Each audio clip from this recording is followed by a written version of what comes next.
Well, the Republican-led Congress is on summer break this weekend, having left town without any major legislative wins on the Republican agenda. And when it comes to legislation Congress did pass, like the new sanctions on Russia, members can't win. The president says Congress is to blame for a new low on Russia relations. Let's bring in our political panel. Robert Padillo, civil rights attorney, radio host from the great city of Atlanta, and Elizabeth Harrington, writer with the Washington Free Beacon. Great to see you both here.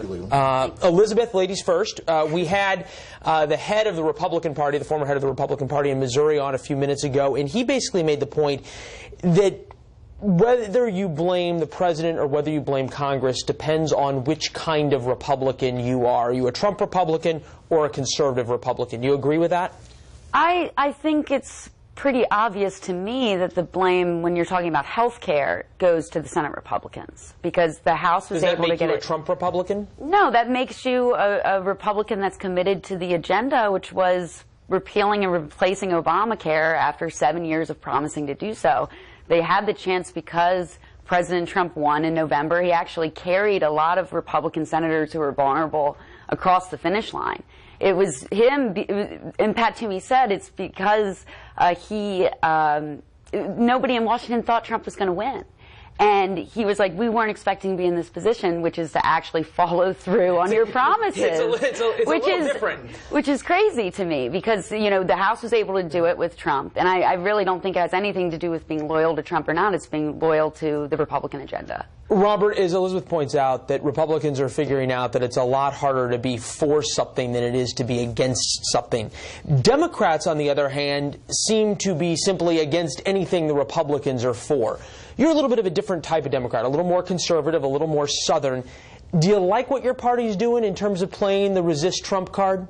Well, I think it's beyond the resist Trump card. I think Trump is realizing that because he campaigned in such a way that he tried to appeal to centrists, he tried to appeal to blue-collar voters, to union voters, that because of this, he's going to have to reach across the aisle. The distance between centrist Republicans and centrist Democrats is shorter than distance between centrist Republicans and the far right wing of the party.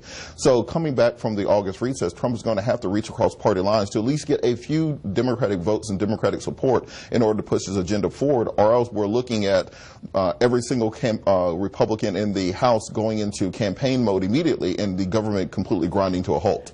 You bring up this difference between the divide from centrist Republicans or Trump Republicans and the far right, or what you might call the Freedom Caucus. Charlie Dent, earlier on MSNBC, about the divide. It really comes down to how loyal are you to the president, and that's how you're being judged. So if you have a more nuanced position, some will consider you, an infidel or a traitor. And on the other side, I'll tell you, if you agree with the president on an issue or two, they'll say you sold out. So that's the challenge that I think a lot of us are facing. Is this part of the problem, that compromise, even within the Republican Party, is now being seen as disloyal or for lack of a better term, sort of some type of flaw? I mean, I suppose that's what Washington thinks, because they make it everything about the president. It's this obsession in all the media coverage. But when it comes down to it, if you take Trump out of the equation, what he's standing for is a lot of what the Republicans have been arguing for years, for decades. I mean, border security, health care, tax reform. And I don't think if you just focus on Trump, you're missing the point of, we actually have Republican unified government right now. The chance to push forward this agenda, and they need to be true to their voters and true to their promises. Robert, why do you think, or do you agree with the fact that Democrats seem to have decided that it is much better to resist Trump than it is to try to do what you were talking about, in work together and have some type of compromise? Well, I think when Trump was elected, he decided to try to court the Republican establishment.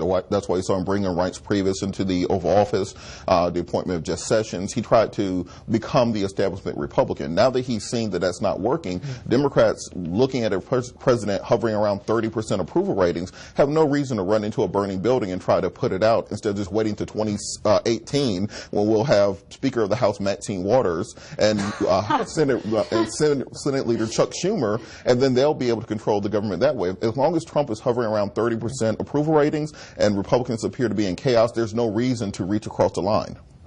I'm going to just give you a second to respond to that. I think we're a far cry away from Maxine Waters as Speaker of the House, first of all. And again, this is Washington being wrong about everything. They were wrong about the election. They did not think Trump was going to win.